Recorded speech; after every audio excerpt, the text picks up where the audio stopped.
Hello everyone, in this video we will cover how to take a screenshot. So what is a screenshot? So a screenshot is like it captures your current screen. So everything you have on the screen you can capture that screen. So that is what the screenshot does. So to learn in more details you can come back here later. So this is how we are going to implement this video. Now let's get started.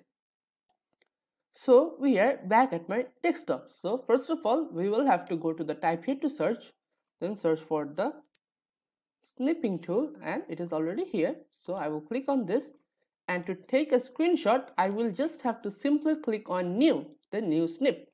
So if I click over here, now I can capture all the screen I want, any portion of the screen I want.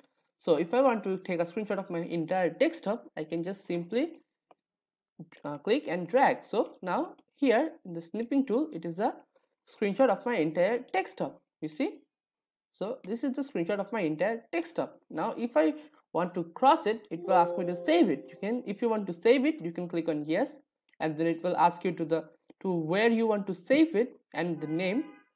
And if you want to just simply go back, you will just have to click on close and just click on no.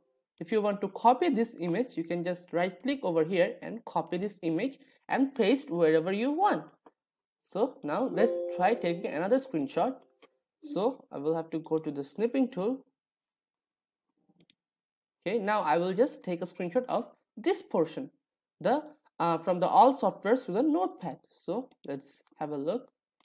So now you see I have just taken the screenshot of this portion. So this is how you can capture your screen or take a screenshot. Now let's have a look at the summary.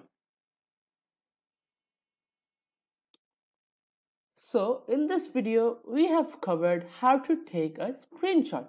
So thank you for watching.